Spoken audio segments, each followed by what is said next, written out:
So the chapter which we are going to start is called coordination compounds.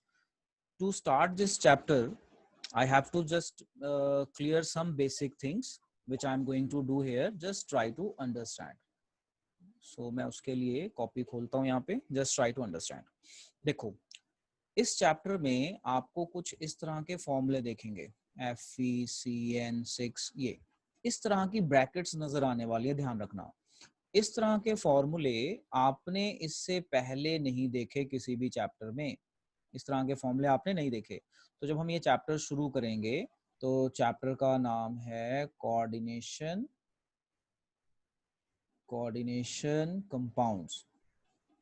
Coordination compounds. अब ये chapter ऐसा है जिसमें आपको इस तरह की ब्रैकेट्स दिखने वाली हैं. और कोऑर्डिनेशन कंपाउंड्स को हम कॉम्प्लेक्स कंपाउंड्स भी कहते हैं, ऑल्सो कॉल्ड कॉम्प्लेक्स कंपाउंड्स. जब आपको इस तरह की ब्रैकेट दिखे ना तो ये कॉम्प्लेक्स कंपाउंड है या फिर कोऑर्डिनेशन कंपाउंड है, ध्यान रखना. अब देखो, जो ये हमारा कॉम्प्लेक्स कंपाउंड है इसमें क्या होता है. ब्रैकेट के अंदर, जो ब्रैकेट के अंदर है ना, तो ये होता है central metal atom. Central metal atom, और ये डी ब्लॉक का ही होता है, ध्यान रखना. ट्रांजिशन एलिमेंट होगा, ये डी ब्लॉक का एलिमेंट होगा.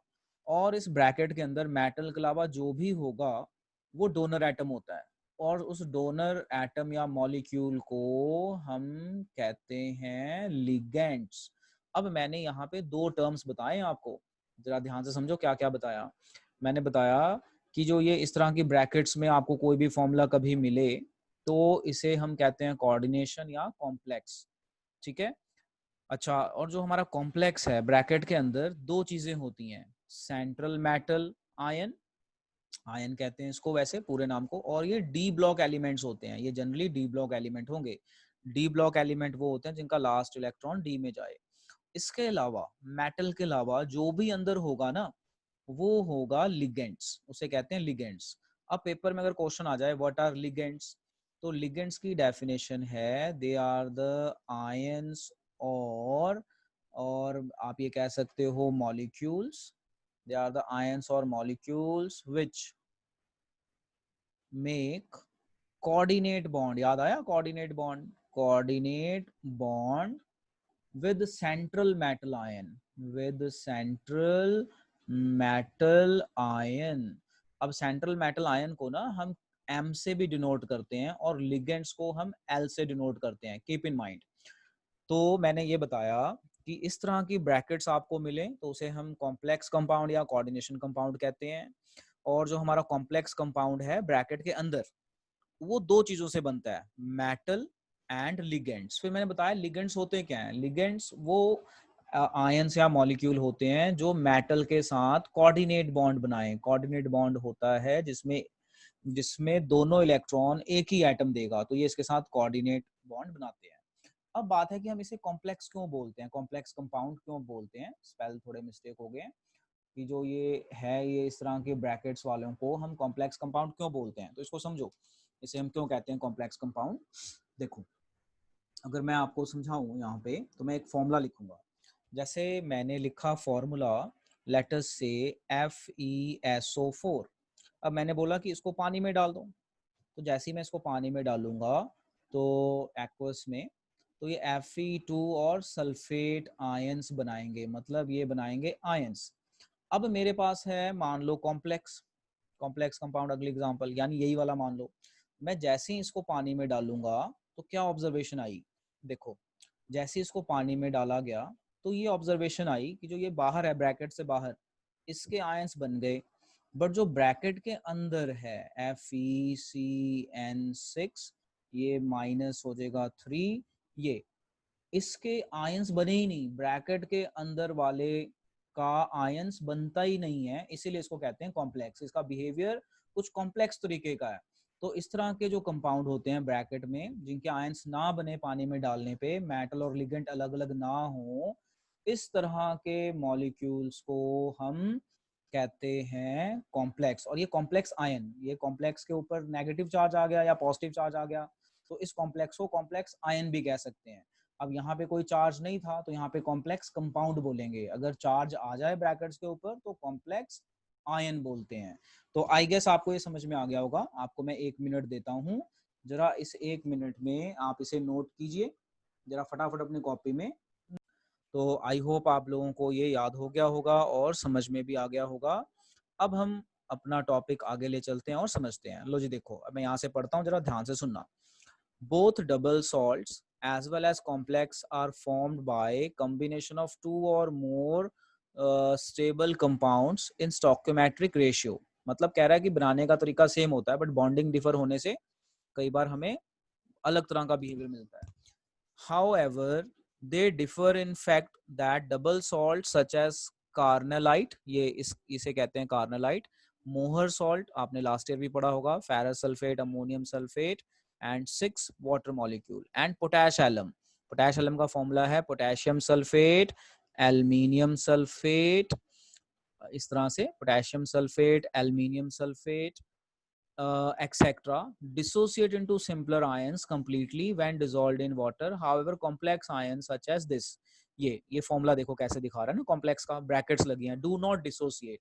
तो ये तो मैंने बताया कि एक बेसिक डिफरेंस है कि जो आपके नॉर्मल सॉल्ट हैं वो डिसॉल्व हो जाते हैं आयंस में, बट जो आपका कॉम्प्लेक्स है उसके आयंस नहीं बनते, इसीलिए हमने उसको कॉम्प्लेक्स बोला। अब देखो आगे चलते हैं, डेफिनेशन समझते हैं। Coordination compounds, what are coordination compounds. तो कोऑर्डिनेशन कंपाउंड क्या है, ऐसी ब्रैकेट मिले तो उसको ऑल टुगेदर कोऑर्डिनेशन कंपाउंड कहते हैं। Molecular compounds which in solution yield a complex ion. जैसे मैंने आपको यहाँ दिखाया कि जब हम इस कंपाउंड को पानी में डालते हैं तो ये आयंस बने, और इस ब्रैकेट के अंदर के आयंस बने ही नहीं, सिर्फ ब्रैकेट के बाहर के बने, तो उसे हम कहते हैं कोऑर्डिनेशन या complex compound. See, molecular compounds which in solution yield a complex ion are known as complex or coordination compound. For example, K4FeCN6 in complex compound yield FeCN6 4 negative in solution। तो इसे हम कहते हैं complex, पूरे को कहते हैं complex compound. जो ये आयन बना इसे कहते हैं कॉम्प्लेक्स आयन। तो ध्यान रखना। अब अगला टॉपिक ही आ गया, complex ion. It is electrically charged. तो अब आपको मैं इसको लिख के भी बताऊंगा। It is electrically charge radical which is form by combination of a central metal ion with one or more neutral molecules. याद रखना NH3 H2O ये न्यूट्रल मॉलिक्यूल्स हैं, और भी न्यूट्रल मॉलिक्यूल्स मैं याद दिलाऊंगा।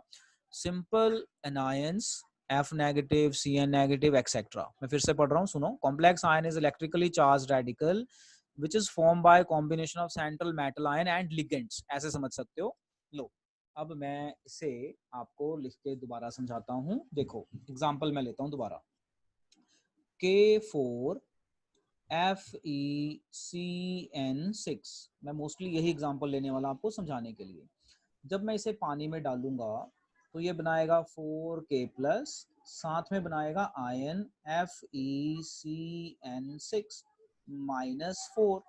तो ये तो बन गया आयन, इसे कहते हैं काउंटर आयन। वो पार्ट जिसके आयन बन सकते हो उसे कहते हैं काउंटर आयन, और ये काउंटर आयन के कारण ये स्टेबल होता है। ये पॉजिटिव है, इनएक्टिव है, स्टेबल हो जाता है। अब जो ये बचा है कॉम्प्लेक्स, अब इसे हम कॉम्प्लेक्स कंपाउंड बोलेंगे। अगर चार्ज ना हो, चार्ज आ जाए तो बोलेंगे कॉम्प्लेक्स आयन। तो कॉम्प्लेक्स कंपाउंड या कॉम्प्लेक्स आयन दो चीजों से बने हैं, मेटल एंड लिगेंड। मेटल को कहते हैं सेंट्रल मेटल, और लिगेंड आपका यहाँ पे Cn है। लिगेंड्स मैंने स्पेल ऑलरेडी पहले बताए थे। तो कोई भी कॉम्प्लेक्स कंपाउंड हो या कॉम्प्लेक्स आयन हो, तो जो ब्रैकेट के अंदर वाली चीजें हैं ना, वो दो चीजों से बनेंगी, central metal and ligands. Ligands में आपके अलग अलग लिगेंड हो सकते हैं, ठीक है, सेम भी हो सकते हैं, अलग अलग भी हो सकते हैं। यहाँ पे सेम है, यहाँ पे लिगेंड आपके सेम है। अलग अलग कैसे हो सकते हैं, जैसे मानो हमने लिखा फॉर्मूला K4FeCN4Cl2। अब यहाँ पे अगर आप देखो तो ये तो मेटल है। अब ये दो लिगेंड हो गए, ये दोनों लिगेंड्स हैं। लिगेंड्स को आप मान लो एल ही कहते हैं ना। अब फर्क क्या है कि यहाँ पे 6 लिगेंड थे Cn, ऑल आर Cn। यहाँ पे Cn है और Cl है, यानी ये अलग अलग लिगेंड है। तो जब अलग अलग लिगेंड हो इसे कहते हैं हेट्रोलैप्टिक कॉम्प्लेक्स। तो आपको ये ऑलरेडी पता चल गया, हेट्रो मतलब अलग अलग लिगेंड्स हैं। When complex has different ligands called heteroleptic complex.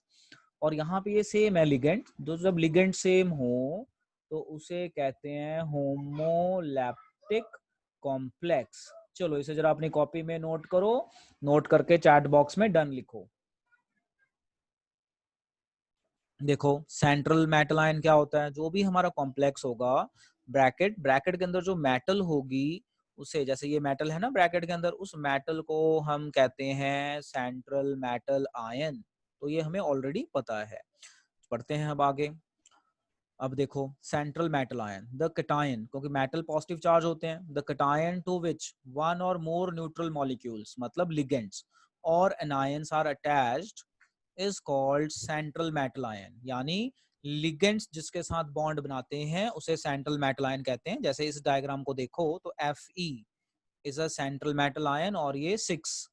अब यहाँ पे अगर मैं क्वेश्चन पूछूं कि जो ये कॉम्प्लेक्स है ये होमोलैप्टिक है या हेटेरोलैप्टिक है, तो आपका आंसर क्या आएगा कि ये होमोलैप्टिक है। अब क्वेश्चन है कि ये होमोलैप्टिक क्यों है, क्योंकि ligands are same, ligands are same और Fe is a central metal ion. अब आता है लिगेंड्स, तो मैं लिगेंड्स की डेफिनेशन ऑलरेडी आपको बता चुका हूं कि ये एटम, आयन और मॉलिक्यूल हो सकते हैं which is attached to central metal ion by coordinate bond, attached to central metal ion with coordinate bond. ठीक है, अब ये इसकी एग्जांपल दी है, जैसे NH3 लिगेंड है, वाटर लिगेंड है, Cl नेगेटिव लिगेंड है, Cn नेगेटिव लिगेंड है, Br नेगेटिव लिगेंड है, C2O4 -2 ये भी आपका लिगेंड है। अब यहाँ पे लिगेंड की बात आ रही है तो मैंने एक दो चीजें आपको और बतानी है रिलेटेड टू लिगेंड। लो जरा ये साथ साथ नोट कर लेना अगर आप कर पाए। देखो मैं आपको लिगेंड्स बता रहा हूँ, तो लिगेंड्स में भी कई तरह के लिगेंड्स होते हैं, न्यूट्रल लिगेंड, माइनस वाले लिगेंड, प्लस वाले अपना -2 वाले लिगेंड। तो मैं कुछ न्यूट्रल लिगेंड्स बता रहा हूँ जिनका चार्ज होता है 0। न्यूट्रल लिगेंड मतलब 0 चार्ज, इसे याद कर लेना। कौन कौन से होते हैं मैं कम वाले बता रहा हूँ अभी आपको, जैसे वाटर, वाटर आपका 0 में आएगा, NH3 आपका 0 में आएगा, CO कार्बन मोनोऑक्साइड ये भी आपका 0 में आएगा। तो ये याद रख लेना, ये वो लिगेंड हैं जिनका चार्ज हम लेते हैं 0। En, अभी En को कहते हैं इथिलीन डायमीन, ये भी बताता हूँ क्या होता है En, ये सब 0 में आते हैं।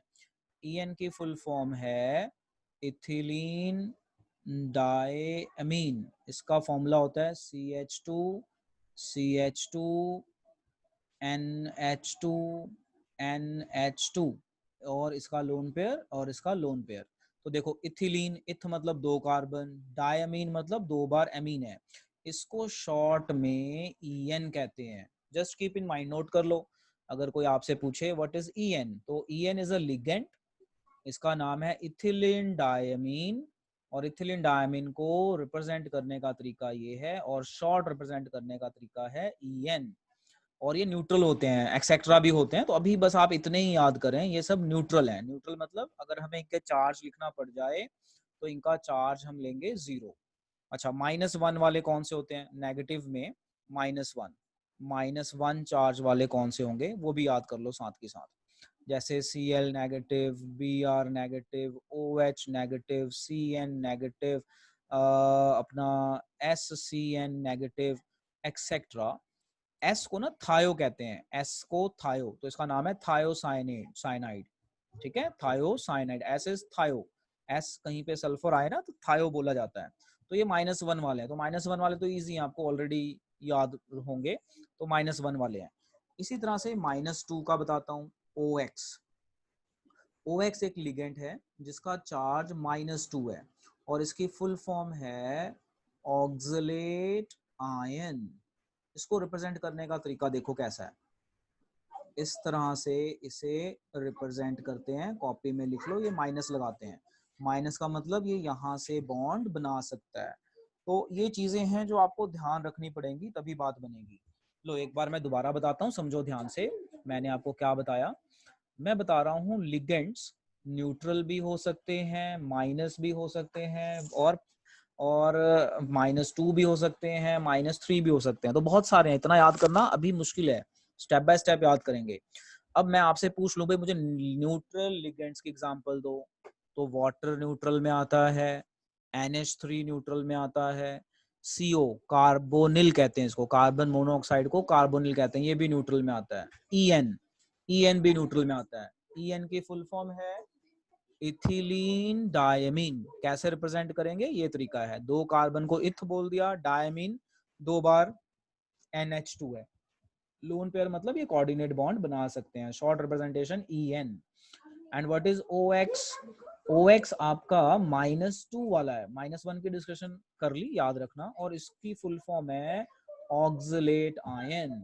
इसकी फुल फॉर्म है ऑक्सलेट आयन, और ये ऑक्सलेट की रिप्रेजेंटेशन है। इसको शॉर्ट में हम क्या कह सकते हैं, देखो क्या कह सकते हैं, C 2 बार है, O 4 बार है, और माइनस चार्ज 2 बार है, तो ऑक्सलेट को शॉर्ट में C2O4 -2 कहते हैं। याद रख लो, oxalate C2O4 -2 EN ethylene diamine, और ये न्यूट्रल है, और ये न्यूट्रल है, तो जस्ट कीप इन माइंड। तो आपको मैं 1 मिनट दे रहा हूं, जरा इसे नोट कर लो, नोट करके चैट बॉक्स में डन लिख दो। जो हमारा टॉपिक है लिगेंड्स, तो लिगेंड्स हम पढ़ रहे हैं, तो लिगेंड्स हमने पढ़ लिया अभी क्या होते हैं, फिर मैंने बताया न्यूट्रल होते हैं, माइनस वाले हो सकते हैं, -2 हो सकते हैं। देखो ये NH3 है, ये वाटर है, ये न्यूट्रल है, ये -1 वाले, ये C2O4 -2 आ गया ना, तो इसका सिंबल था ऑक्सलेट, C2O4 -2 ऑक्सलेट आयन। अब आगे चलते हैं।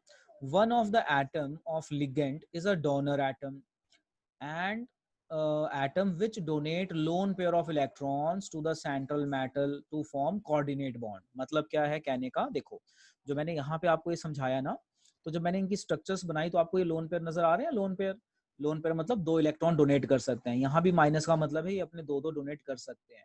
तो वो एटम जो इलेक्ट्रॉन डोनेट कर सकते हैं उनको डोनर एटम कहते हैं। जैसे वाटर है, समझो ध्यान से, वाटर, तो अगर मैं वाटर की स्ट्रक्चर बनाऊं तो ये इस तरह से बनेगा, 2 लोन पेयर, और ये, तो ये वाटर के पास भी डोनर एटम है, ये भी डोनेट कर सकता है। तो ये लिगेंड्स की खासियत होती है कि उनके पास लोन पेयर होते हैं, तो लिगेंड्स की पहचान है उनके पास डोनर एटम होते हैं। तो oxygen is a donor atom, यहाँ पे nitrogen is a donor atom, तो just keep in mind one of the atom of the ligand is a donor atom, ये तो हमने समझ लिया। For example in NH3 nitrogen is donor atom and water में oxygen है, तो मैं NH3 की एग्जांपल आपको समझा देता हूँ, वाटर भी समझा दिया, अब NH3 समझाता हूँ।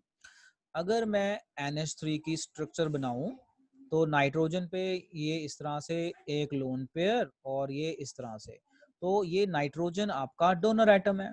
डोनर एटम होता है जो इलेक्ट्रॉन दे सकता है, donor atom is that atom which can give electron, तो ये भी बता दिया। फॉर एग्जाम्पल हो गया, if ligand contain only one donor atom called monodentate ligand. अब ये बड़ा इंपॉर्टेंट है, if there are 2 donor atoms called, जैसे इथिलीन डायमीन था या ऑक्सलेट था, उसे कहते हैं बाइडेंटेट। 2 से ज्यादा होगा तो उसे कहते हैं पॉलीडेंटेट लिगेंड और मल्टीडेंटेट लिगेंड। अब मैं ये समझा रहा हूँ, समझो जरा ध्यान से क्या मतलब है इस चीज का। अब मैंने आपको यहाँ पे 3 चीजें समझानी है।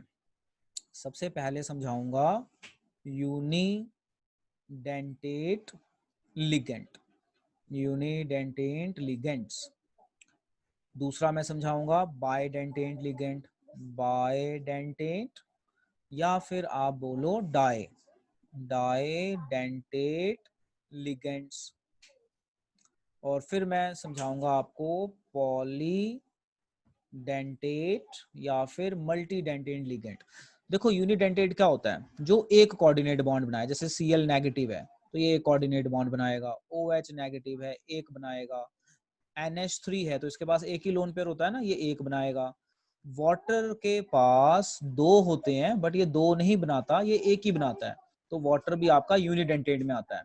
मतलब ये हुआ कि अगर कोई एटम एक कोऑर्डिनेट बॉन्ड बनाएगा, एक, ये भी एक, ये भी एक, ये भी एक, वाटर भी एक ही बनाता है, 2 जरूर होते हैं बट वो 2 नहीं बनाता क्योंकि उसका साइज छोटा है, उसका पंगा पड़ जाता है, तो ये एक ही बनाएगा, ये भी एक बनाएगा। तो अगर कोई एटम एक ही बॉन्ड बना रहा है उसे कहते हैं यूनिडेंटेट लिगेंड।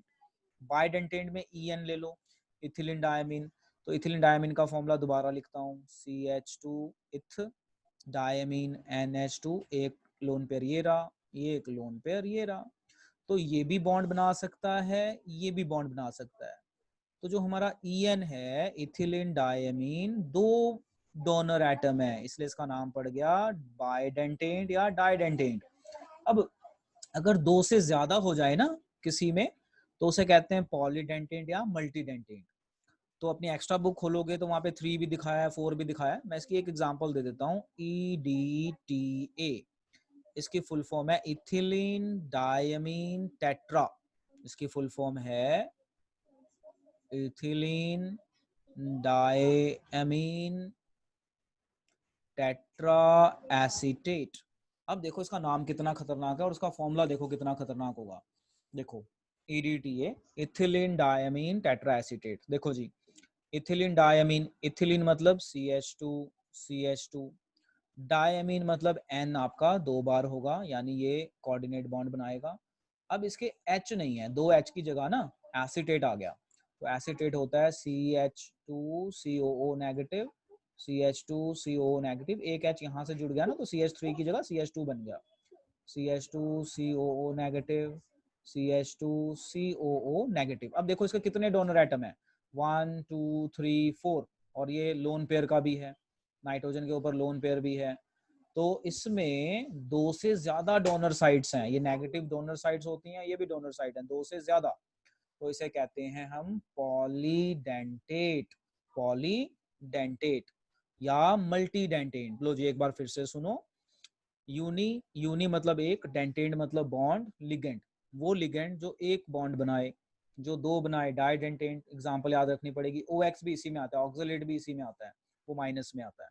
पॉलीडेंटेट तो आपको मैंने ये सारा बता दिया, नोट आप बाद में कर लेना जब मैं भेजूंगा, तो just try to understand, video pause करके नोट कर लेना। अब हम चलते हैं आगे और समझते हैं। तो हमने मोनोडेंटेट, बाइडेंटेट, डाइडेंटेट, पॉलीडेंटेट समझने की कोशिश की। अब आता है यहाँ पे, if there are 2 donor atom, ये भी हो गया हमारा इथिलीन डायमीन ऑक्सलेट, ये करके दिखा दिया।